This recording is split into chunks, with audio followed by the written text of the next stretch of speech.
On OSRC News at 7, Governor Ayedatiwa acknowledges elder statesmen contributions in developing Ondo State. Federal government reverses national teacher education policy. Security agencies to go after Nigerians found with fake certificates from foreign institutions. And from the foreign scene, over 50 persons missing in Japan following devastating earthquake.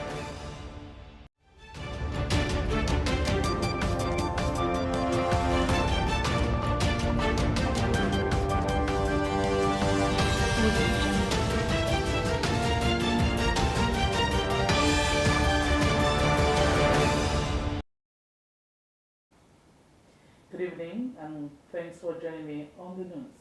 My name is Remy Allen. The people of Ondo State have been charged to give maximum support to the present administration under the leadership of Governor Lucky Ayedatiwa towards the dream of prosperous state. Elder statesman and leader of the Pan-Yoruba Social Cultural Group, Afenifere, Ruben Fashoranti, who played host to Governor Ayedatiwa at his residence in Akure, prayed for divine guidance and wisdom for the number one citizen as he pilots the affairs of the state. Government House correspondent Wahab Bankole reports that Olu of Iluabu and former secretary to the government of the Federation, Oba Olufalaye Basharun Sende Arubofa, and other prominent elder statesmen joined the Afenifere leader to receive the governor. The report.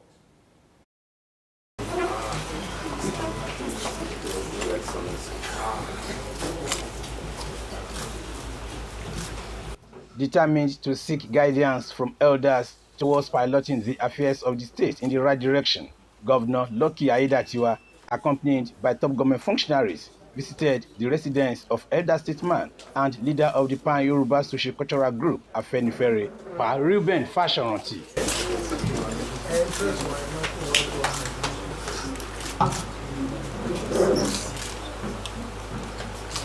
Governor Ayedatiwa thanked and appreciated the unwavering support and counsel of statesmen in the state, especially during the difficult times and political instability occasioned by the absence of late Governor Oluwaredolu, whose passing, he said, was a great loss to the people and the state. I'm thanking you, sir, because of the role you played during the political crisis in Ondo State some months back, when some political gladiators, as a result of the ill health of the late governor, decided to hit the polity by making an impeachment move against the deputy governor, Nakomsa, which led to a lot of crisis. Members of the public, the whole system was in crisis. Voices from every barrage of negative news, threats, protests, and the likes. But you stood at the time and you called your members to have a meeting, and all of them, the majority of them are here, and you wrote a letter in form of a communique to the president. And upon receiving that, the president made a move and called for a meeting. I was able to resolve the issue on the time by instructing all of us to do the meeting by allowing the Constitution to prevail. While acknowledging the challenges ahead, Governor Ayedatiwa assured the elder statesmen of his commitment to continue the late governor's vision and uphold his legacies. He assured the elders of his administration's dedication to addressing infrastructure needs of the state and affirmed his commitment to inclusive development of the state. I want to assure every one of us that our primary mandate as a government, which is the welfare and security of lives and property of the people, will be ensured. Olu of Iluabu Oba Olufalaye commended the state's positive leadership history, including the establishment of the Amotekun security outfit aimed at securing lives and property within the region. His emphasis on preserving the Yoruba language echoed concerns about educational reforms and urged the governor to consider prioritizing efforts towards language preservation, particularly in schools, as a fundamental aspect of cultural preservation. If I were to keep that the government considers extending the road from the airport junction through Eleyowo, not double carriage, just 20 feet wide. Eleyowo, Iluabo, Bolonduro, Alayere to Ayede.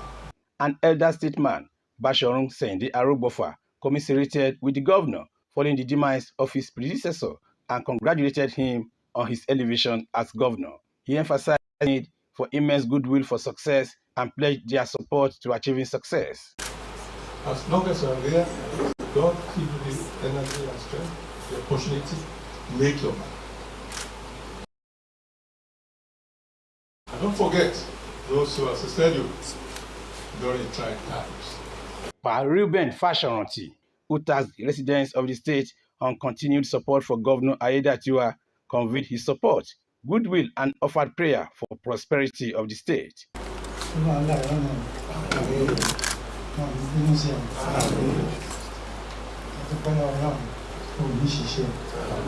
The event reflected a shared hope of a prosperous administration in Ondo State under the watch of Governor Lucky Ayedatiwa.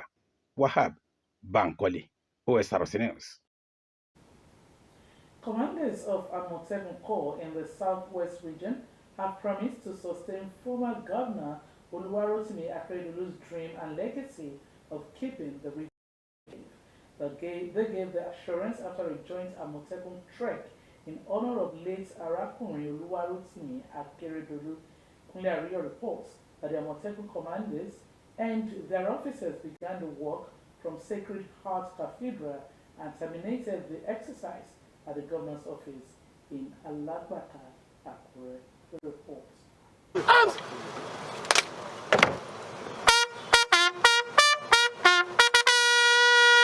The Amotekun Corps inaugurated on January 9, 2020, collectively by the Southwest Governors Kayode Fayemi Ekiti, Arakunrin Oluwarotimi Akeredolu Ondo, Seyi Makinde Oyo, Dapo Abiodun Ogun, Isiaka Oyetola Osun, and Babajide Sanwo-Olu of Lagos State. The initiative was conceived by the late Governor Oluwarotimi Akeredolu to address emerging security challenges within the state using local personnel with in-depth knowledge of their communities. The initiative aimed to complement existing security agencies and provide swift responses to local security issues, which had at the fore clashes between farmers and elders in the region. To honor the former governor, the Ondo State Amotekun commander Adetunji Adeleye led other commanders from Osun, Ogun, and Oyo and their men to celebrate the late Amotekun Grand Commander with a 5-kilometer solidarity trek.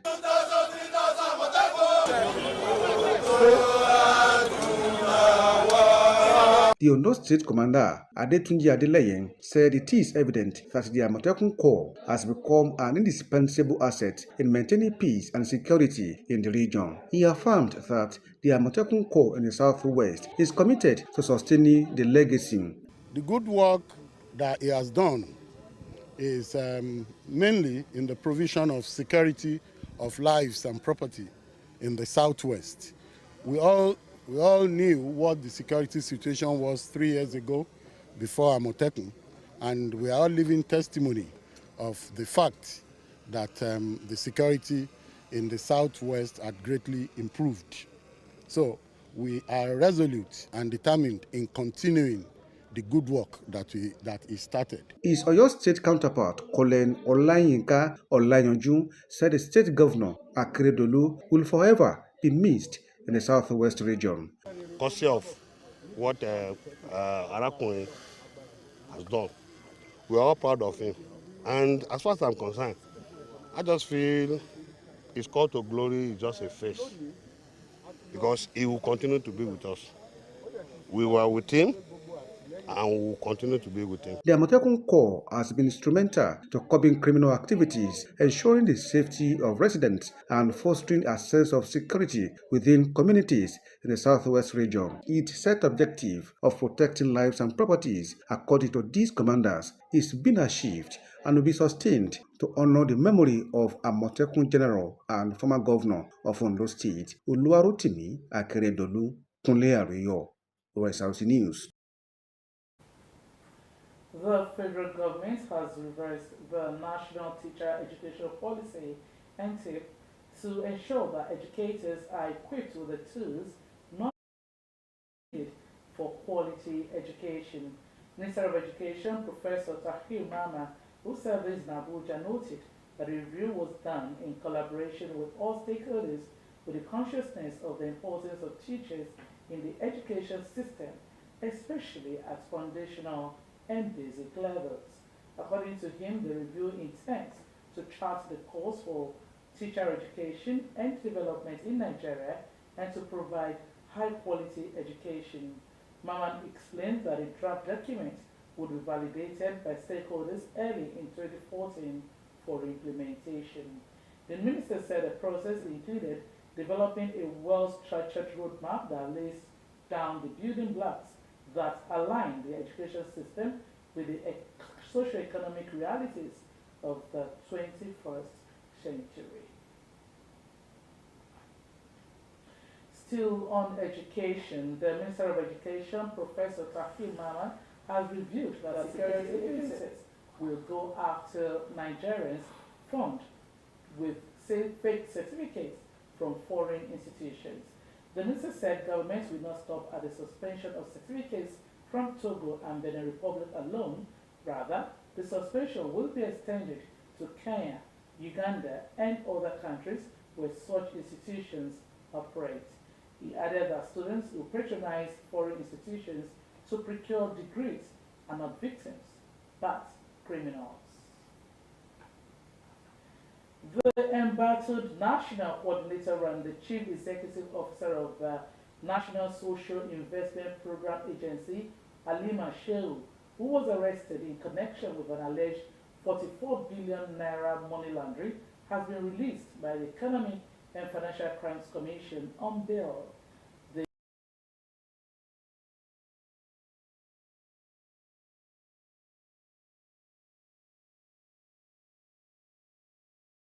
Her release from EFCC custody, the spokesperson for the EFCC, Dele Oyewale, said Shehu has been mandated to meet with EFCC interrogators every day as the investigation continues. Before Shehu's appointment, she worked as the national coordinator of the Conditional Cash Transfer Program under former President Muhammadu Buhari. She also served with the Federal Ministry of Humanitarian Affairs, Disaster Management and Social Development under Sadia Umar Farouk, who is being investigated for 37 billion naira fraud. This was between 2017 and 2022. The Lagos State government has called for the arrest and trial of 6 northern candidates participating in the Nigerian Army recruitment process who claim a video surfaced earlier showing 6 candidates in the recruitment process who hailed from Kaduna State, claiming Kusofe local government area, Lagos Island Lagos government area, and Oshodi Isolo local government area as their local governments of origin. The video sparked reactions from indigents of Lagos, with many saying that Lagosians are being shortchanged in the recruitment process. The Lagos State Commissioner for Information and Strategy, Mr. Gbenga Omotosho, who said the matter had not been officially reported to the state government, added that any attempt by non-Lagosians to claim Lagos indigenship was criminal and demanded that the police should arrest and try the culprits if found culpable. You're watching Osrc News at 7. We'll now take a short break. We'll be back shortly. Please stay with us.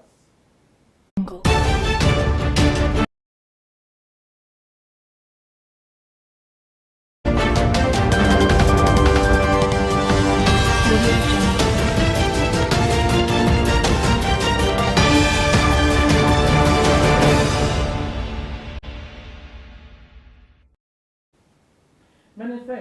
joining the news.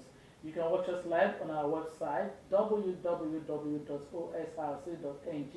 or follow us on Facebook at OSRC TV and on YouTube.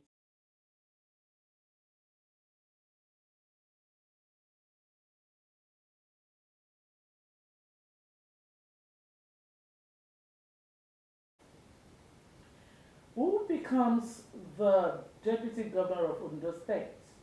That is one question dominating public discourse in the Sunshine State following the assumption of Lucky Aiyedatiwa as governor.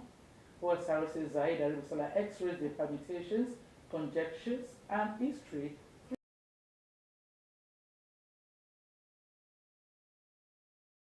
27th December 2023 remains an unforgettable day in the history of Ondo State, as the death of the then Governor Oluwarotimi Akeredolu paved way for a new emsman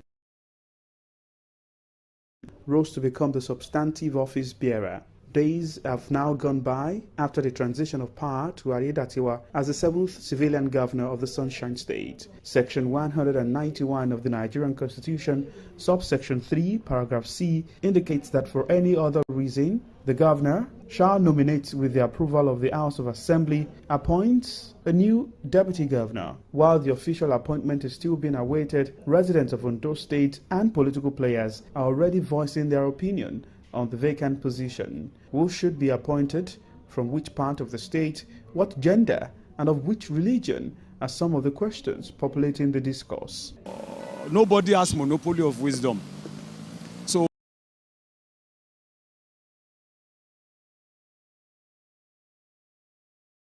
appointing deputy governor, the governor must not be in a hurry. My hope and my opinion and my observation that the deputy governor should come from this Akure city. Látọ̀wọ̀ ló ti yẹ kó ti wá. Torí tó bá ti wá látọ̀wọ̀, tá bá ti ní ìdí gómìnà ní Àkúrẹ́ ń bì, ara ìṣe gómìnà l'Àkúrẹ́ ń bì. Tó bá ti wá látọ̀wọ̀, Ọ̀wọ̀ ló yẹ kó ti wá.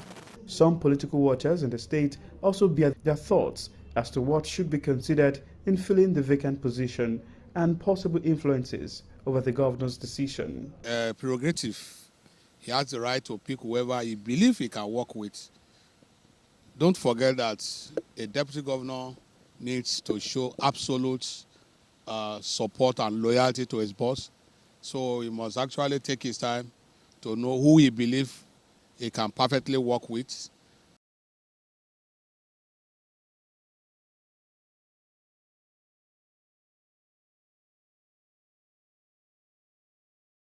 We don't compensate government offices. We don't use to compensate people. You scout for those people that you believe can work with you. He is from a party that controls the federal. I cannot rule out the influence of the federal government, of his party at national level, or even the president. So he will need to consult him very well, and he will need his backing since they are from the same party.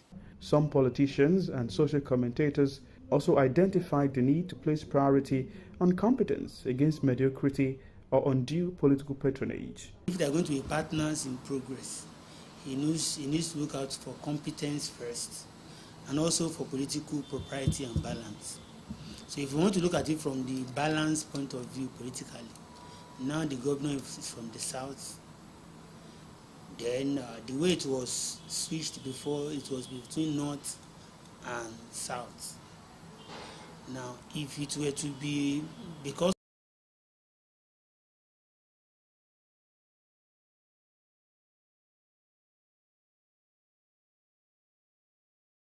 instead that it has to be swapped in that direction, at least for the remaining part of the tenure, not to be seen as being altered. In the past, it was Agagu from the south and central deputy governor. So, but now I think for the purpose of when central was governor, the deputy went up north. Well, someone who will work for the benefit of Ondo State, someone who will take the interests of our people as his primary concern, somebody that will do the best. For ordinarily, zoning shouldn't really matter, but good governance. The person that has the right quality, that has the capacity, that has the character to lead us. When eventually appointed, the new deputy governor will join Mr. Lucky Aiyedatiwa to see out the current 4-year term, which ends in February 2025.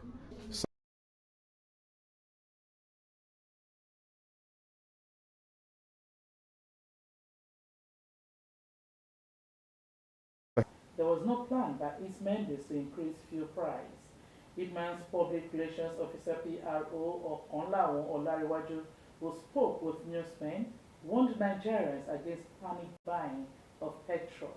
Oil marketers said subsidy on petrol was increasing considering the crash of the naira against the United States dollar and the cost of crude oil, stressing that PMS should sell for 1,200 naira per litre in the free market, though the possibility of another hike in pump price has been dismissed by the Nigerian National Petroleum Company Limited.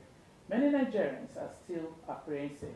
Meanwhile, Ipman's PRO assured that oil marketers cannot unilaterally increase the price of fuel until told otherwise by NPCL.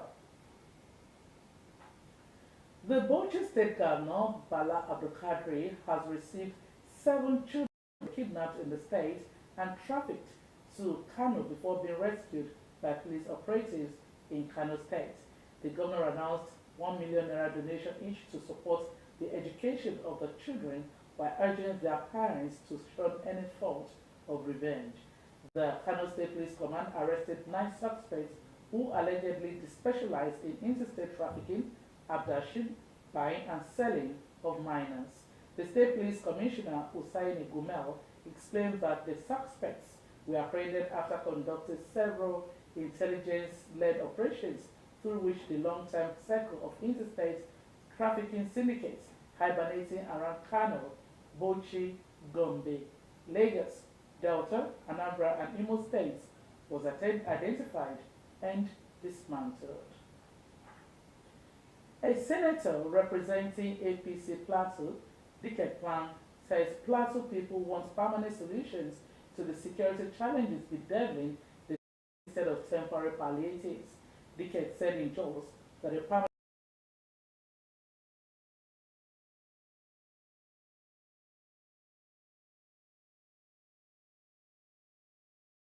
basis should be established as identified flashpoints to ward off the bandits. Members of the Nigerian Association of Manitoba have mourned the passing of a 19-year-old Nigerian, Afolabi Stephen, who was killed by policemen on December 31, 2023. Though the details of his death are still sketchy, the Winnipeg, Manitoba Police Department, in a statement posted on its website, that its officers responded to a call about a young male who was acting erratically. The police noted that upon arrival, efforts to calm the young man proved abortive, which led to the discharge of a firearm by the police, which ultimately led to his death. The male was transported to the hospital in critical condition and succumbed to his injuries. Mourning his death, the Nigerian Association of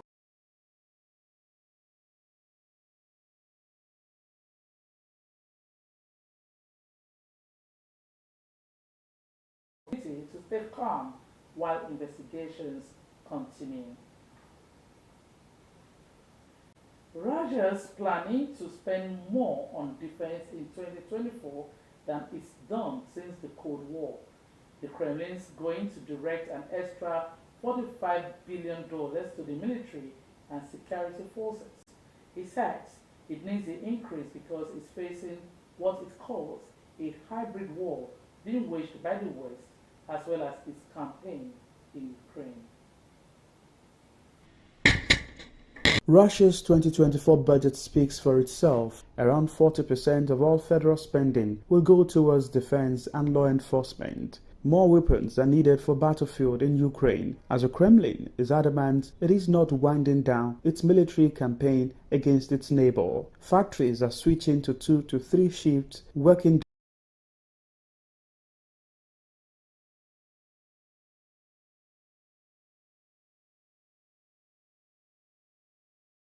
and other supplies are being depleted.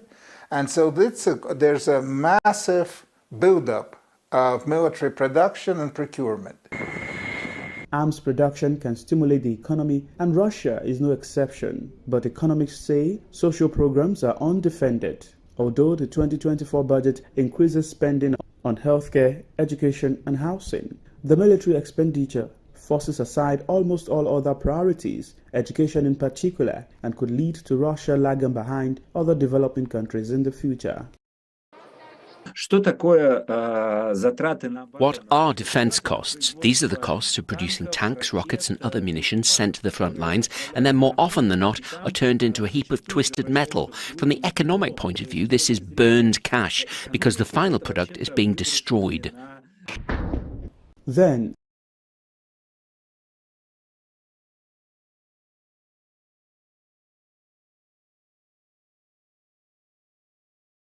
dead than alive. Ukraine can't win an arms race against Russia on its own, but it's going to still have different kind of support from other rich nations, industrial nations. And that's not a very good scenario because there's going to be a Cold War and arms race internationally. Nearly 2 years into Russia's special operation in Ukraine, the economy is still growing largely due to oil revenues. More than 50 people have been reported missing as Japanese rescuers battle the cold to reach communities that remain cast out 3 days after a devastating earthquake struck the country's western coast. According to local authorities, at least 78 people have been confirmed dead and 330 injured since the magnitude 7.6 earthquake of the Noto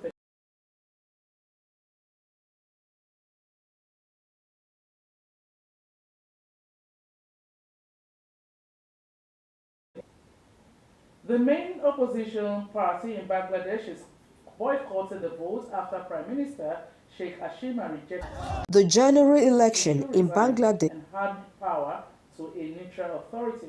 She's running for a 4th consecutive term.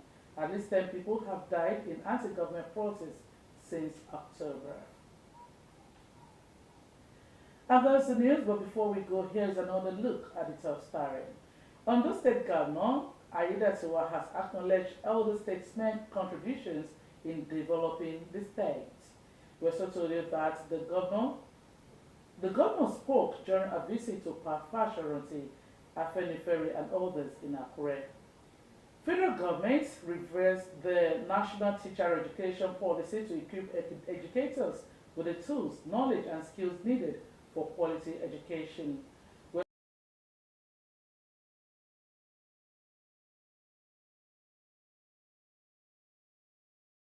From foreign institutions. And from the foreign scene, over 50 persons are missing in Japan following a devastating earthquake. And that's the news. Many thanks for watching. Good evening.